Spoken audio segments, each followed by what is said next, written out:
बहू के हाथ। घर की बहू शीना को इस बात का बड़ा घमंड था कि जिस काम में वो हाथ डालती थी वो काम अच्छा हो ही जाता है। शीना की हर बात में हाथ का इस्तेमाल जरूर होता था। एक दिन शीना का पति आकाश उससे कहता है, कल जो वो भिंडी बनाई थी ना तुमने, वाह वाह वाह वाह, मजे आ गए। मैंने अपने हाथों से बनाई थी।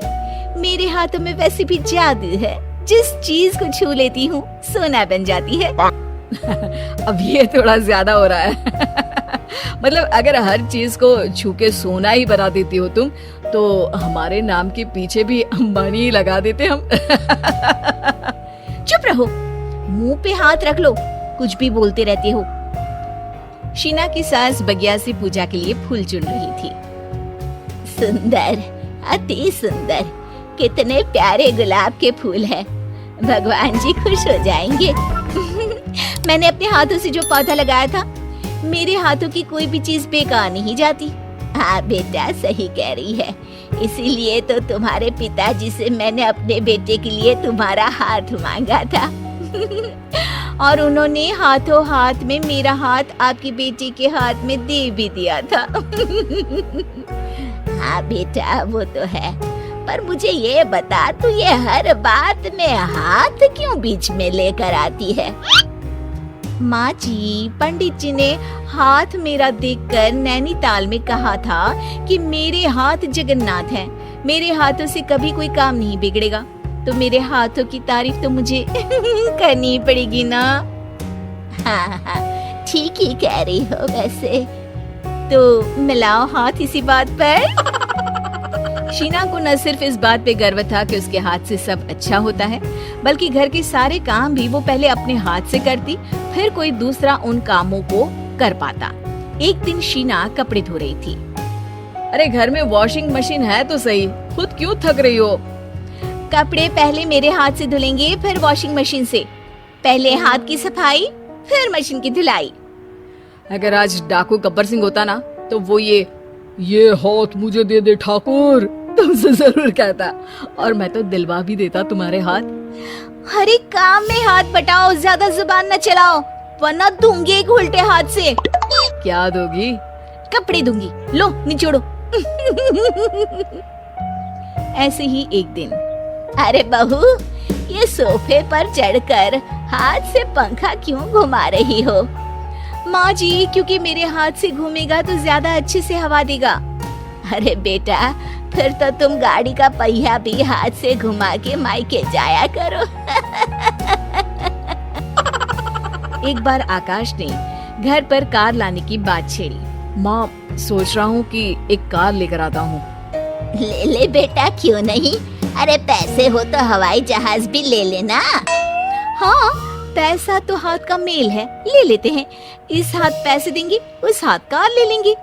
मुझे तो लगता है कि बहू कार भी अपने हाथों से धक्का लगाकर घर लाएगी। वो तो नहीं करूंगी, लेकिन सबसे पहले स्टीयरिंग पर हाथ मैं ही लगाऊंगी, ताकि गाड़ी का आना शुभ हो। अरे घर ले आने तो दो, फिर हाथ लगा लेना। लेकिन शीना नहीं मानती। अगले दिन ही सब कार लेने जाते हैं। शीना सेल्समैन से कहती है, भैया ये कार बहुत पसंद है, पैक कर दो। अरे ओ भाग्यवान, 2 मीटर कपड़ा नहीं है जो पैक करवा ले, जरा चला कर तो देखने दो। यस सर, बिल्कुल, टेस्ट ड्राइव कीजिए ना। अरे नहीं नहीं, सबसे पहले मैं हाथ लगाऊंगी गाड़ी को, मेरे हाथ अच्छे हैं। अरे यार, हाथ तो मैं भी धोता ही हूँ, और आजकल तो सैनिटाइजर से भी धोता हूँ। मेरे काम में हाथ ना अड़ाओ। अरे टांग ना अड़ा होता है भाग्यवान, हाथ नहीं। शीना ड्राइविंग सीट पर बैठ जाती है और आकाश उसे गाड़ी के फंक्शन समझाता है। देखो शीना, ध्यान रखना, ये है स्टीयरिंग, इससे राइट लेफ्ट जाएंगे। ये है एक्सेलरेटर, इससे स्पीड कंट्रोल कर सकते हैं, और उसी के पास में है ब्रेक, जो तुम्हारी जुबान में शायद मिसिंग है। ठीक है, ज्यादा भी सिखाने की जरूरत नहीं है। मेरी माँ तो कहती है कि मैं अगर अपनी शुभ हाथ लगा दूं तो जग घूम जाए, तो ये स्टीयरिंग क्या चीज है? शीना गाड़ी स्टार्ट कर देती है और स्टीयरिंग को घुमाते हुए एक्सेलरेटर पर धीरे से पैर रखती है, और शोरूम के बाहर के एरिया में ही गाड़ी घूमने लगती है, जहाँ दूसरी गाड़ियाँ भी रखी हैं। देखा मेरे हाथों का कमाल। अब ब्रेक दबा दो, आगे गाड़ी है। शीना आगे गाड़ी देखकर घबरा जाती है और पाँव गलती से एक्सीलरेटर पर पड़ जाता है। कार आगे खड़ी एक बड़ी गाड़ी में घुस जाती है। दोनों कार से उतरते हैं। सेल्समैन भागते हुए आता है।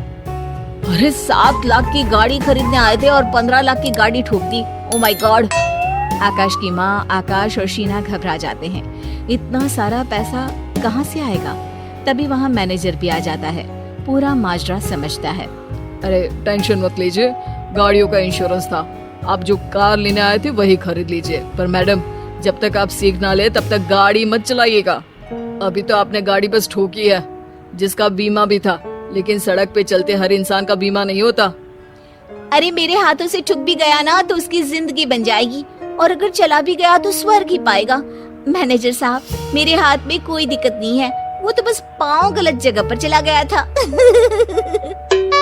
शीना की बात सुनकर आकाश अपना सर पीटता है और उसकी सास अपने हाथ से खुद का मुंह छिपा लेती है और मैनेजर हाथ जोड़कर माफी मांग लेता है।